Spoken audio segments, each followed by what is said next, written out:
Welcome to Alimi Knowledge Center. عزیز طلبہ، السلام علیکم ورحمۃ تعالی وبرکاتہ۔ آج آپ کو ملحق بجمع مؤنث سالم اور معطل آخر کا اعراب سماعت کرنا ہے۔ غور سے سماعت کریں اور سمجھنے کی کوشش کریں، پھر ذہن نشیں بھی کریں۔ بسم اللہ الرحمن الرحیم۔ اعراب الملحق بجمع المؤنث السالم، ملحق بجمع مؤنث سالم کا اعراب، یعنی اس اسم کا اعراب جو جمع مؤنث سالم کے ساتھ ملحق ہے، یعنی جو جمع مؤنث سالم خود تو جمع مؤنث سالم نہیں ہے، لیکن جمع مؤنث سالم کے حکم میں ہے، ایسے اسم کا اعراب۔ تعرب اولاتو کجمع المؤنث السالم، اولاتو کا اعراب جمع مؤنث سالم کی طرح ہے، جمع مؤنث سالم کی طرح اولاتو کا وہ اعراب دیا جائے گا۔ بالضمۃ رفعن، رفع کی حالت میں ضمہ کے ساتھ، وبالکسرۃ نصبا و جرن، اور نصب و جر کی حالت میں کسرہ کے ساتھ۔ جیسے قال تعالی، اللہ تعالی نے فرمایا، وَإِن كُنَّا أُولَاتِ حَمْلٍ، اگر وہ حمل والیاں ہوں۔ اس آیت میں اولات جمع مؤنث سالم تو نہیں ہے، لیکن جمع مؤنث سالم کے حکم میں ہے، اسی لیے اولاتے تاکہ میں کسرہ دیا گیا، کیونکہ اولات یہاں پہ نصب کی حالت میں ہے، اس لیے کہ کانا فعل ناقص کی خبر ہے، اور کانا فعل ناقص کی خبر منصوب ہوتی ہے، اس لیے اولات منصوب ہے، اور حالت نصب میں جمع مؤنث سالم کا اعراب کسرہ کے ساتھ ہوتا ہے۔ وَتَقُولُ، اور تم کہتے ہو، اولات الاخلاق الطیبۃ محبوبات، اچھے اخلاق والیاں پسندیدہ ہیں، پیاری ہیں۔ اور وَأَرْجُو الْخَيْرَ مِنْ اولات الحیاء والصلاح والعلم، میں خیر کی امید رکھتا ہوں حیا، بھلائی اور علم والیوں سے۔ ان دونوں مثالوں میں دیکھیں، اولات الاخلاق، یہ اولات الاخلاق میں اولاتو مرفوع حالت رفع میں ہے، اس کو ضمہ دیا گیا، اور من اولات الحیاء میں اولات جر کی حالت میں حرف جر اس پر داخل ہے، تو یہاں پہ اسے کسرہ دیا گیا، اور آیت کریمہ میں اسے حالت نصب میں کسرہ دیا گیا تھا۔ تو پتہ یہ چلا کہ اولاد کا اعراب جمع مؤنث سالم کے اعراب کی طرح ہے، کہ جمع مؤنث سالم کا اعراب حالت رفع میں ضمہ کے ساتھ، حالت نصب و جر میں کسرہ کے ساتھ ہے۔ وَيُعْرَبُ مَا سُمِّيَ بِهِ مِنْ هَذَا الْجَمْعِ إِعْرَابُهُ، اور جس اسم کو یہ نام رکھا جائے، یعنی ملحق بجمع مؤنث سالم، اس کو اسی جمع کا اعراب دیا جائے گا، یعنی جمع مؤنث سالم کا اعراب دیا جائے گا۔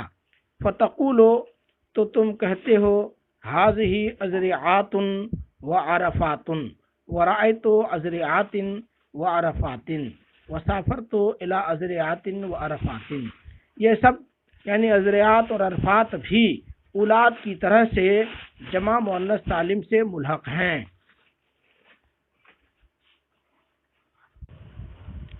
ھذا هو الفصیح، یہی فصیح ہے۔ قال تعالی، اللہ تعالی نے ارشاد فرمایا، فَإِذَا أَفَضْتُم مِّنْ عَرَفَاتٍ، تو جب تم عرفات سے کوچ کرو۔ اس آیت میں عرفاتن، یہ ملک شام میں عرفات ایک جگہ کا نام ہے، حاجی حجاج جہاں سے ٹھہرتے ہیں اور روانہ ہوتے ہیں، تو فرمایا گیا فَإِذَا أَفَضْتُم مِّنْ عَرَفَاتٍ، تو خود دیکھیں کہ عرفات ایک جگہ کا نام ہے، جمع مؤنث سالم نہیں ہے، لیکن جمع مؤنث سالم کا اعراب اسے دیا گیا، کیونکہ یہ ملحق جمع مؤنث سالم ہے اعراب میں، یعنی جمع مؤنث سالم کی طرح ہے اعراب میں۔ وَيَجُوزُ فِيهِ مذہبان آخران، اور اس میں دوسرے دو مذہب بھی جائز ہیں۔ احدہما، ان میں سے ایک یہ ہے، ان یعربا اعرابا ما لا ینصرف، کہ اسے غیر منصرف کا اعراب دیا جائے، للعالمیت والتانیث، علم اور تانیث ہونے کی وجہ سے، کیونکہ عرفات ایک جگہ کا نام ہے تو علم ہوا، اور مؤنث ہے ہی جگہ کا نام ہونے کی وجہ سے۔ فیرفع بالضمۃ، اب غیر منصرف کا اعراب دیا جائے گا تو کیسے؟ یرفع بالضمۃ، ضمہ میں رفع، یرفع بالضمۃ مرفوع ہوگا ضمہ کے ساتھ، وینصب ویجر فی الفتحۃ، اور منصوب و مجرور ہوگا فتح کے ساتھ، جو کہ غیر منصرف کا اعراب ہے، یعنی حالت رفع میں ضمہ کے ساتھ، حالت فتح و کسر، حالت نصب و جر میں فتح کے ساتھ۔ فتقولو، تو تم کہتے ہو، ہذہ عرفاتو، ورأیتو عرفاتا، ومررتو بعرفاتا، یعنی جاء عمر، رأیتو عمر، مررتو بعمرہ کی طرح۔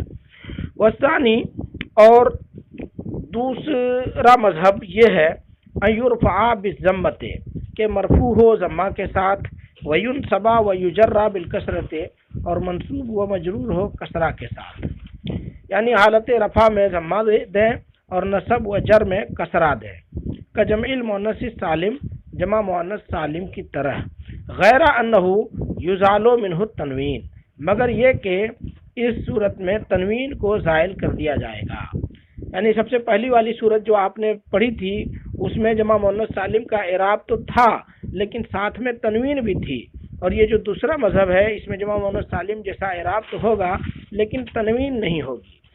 فتقولو، تو تم کہو گے، ہذہ ازریعات ودخلت ازریعات وعرجت علی ازریعات، ازریعات ملک شام میں ایک جگہ کا نام ہے۔ تو ترجمہ دیکھیں، حاضی ازریات، تو یہ ازریات ہے، دخل تو ازریات میں داخل ہوا، وہ ارج تو اعلیٰ ازریات، اور میں ازریات میں ٹھہرا یا ازریات پر اترا، الرجا اترنے کے معنی میں۔ تو اور دیکھیں یہاں دیکھیے کہ ازریات کو جمع مؤنث سالم کا اعراب تو دیا گیا مگر تنوین کو ہٹا دیا گیا۔ وہ یروا قولو امرئ القیس، اور امرؤ القیس کے قول کو روایت کیا گیا ہے بالاوجہ الثلاثہ، تین طریقوں سے، کسری تائے، اور دیکھیے آگے قول یہ ہے، تنورتها من ازریعات واہلها بیثرب ادنی دارها نظر عالی۔ تنورتها، تنورہ تنور دیکھنا، تنورتها میں نے محبوبہ کی جلائی ہوئی آگ کو دیکھا، من ازریات، ازریات سے، یعنی ملک شام کے شہر ازریات سے میں نے محبوبہ کی جلائی ہوئی آگ کو دیکھا۔ وہ اہلھا بیثرب، اس حال میں کہ اس کے گھر والے، یثرب یہ مدینہ شریف کا پرانا نام، اس کے گھر والے یثرب میں مدینہ شریف میں تھے۔ ادنا دارہا، اس کے گھروں میں سب سے زیادہ قریبی گھر، نظر عالن، اونچی نظر کا محتاج ہے، اس کے گھروں میں سب سے قریبی گھر اونچی نظر یعنی سب سے دور کی نظر کا محتاج ہے۔ اس شعر میں محل استشہاد ازریعات ہے، اس کے بارے میں کہتے ہیں بالاوجہ الثلاثہ، تین طریقوں سے پڑھنا مروی ہے۔ کسرت تاء منونتن، تاکہ کسرے کے ساتھ، تاکہ تنوین کی حالت میں، یعنی ازریعاتن، کسرہا بلا تنوین، اس کے کسرے کے ساتھ بغیر تنوین کے، یعنی ازریعاتے، وفتحہا غیر منونتن، اور اس کے فتحے کے ساتھ بغیر تنوین کے، یعنی ازریعاتا۔ تو ازریعاتن پہلی صورت ہو گئی، اور ازریعاتے یہ دوسری صورت ہوئی، اور ازریعاتا یہ تیسری غیر منصرف والی صورت ہوئی۔ تو خلاصہ یہ ہوا کہ ملحق بجمع مؤنث سالم میں فصیح یہ ہے کہ اسے جمع مؤنث سالم کا اعراب دیا جائے حالت رفع میں ضمہ کے ساتھ، حالت نصب و جر میں کسرہ کے ساتھ، لیکن اس کے علاوہ بھی دو مذہب جائز ہیں۔ ان میں سے پہلا مذہب یہ ہے کہ غیر منصرف کا اعراب دیا جائے، یعنی حالت رفع میں ضمہ کے ساتھ، حالت نصب و جر میں فتحہ کے ساتھ، اور تیسرا مذہب یہ ہے کہ انہیں جمع مؤنث سالم ہی کا اعراب دیا جائے لیکن تنوین کو ختم کر دیا جائے، یعنی حالت رفع میں ضمہ ہو بغیر تنوین کے، حالت نصب و جر میں کسرہ ہو بغیر تنوین کے۔ اب اس کے بعد معطل آخر کا اعراب یہاں سے بیان کیا ہے، تو فرماتے ہیں الالف تقدر علیہ الحرکات الثلاث للتعذر،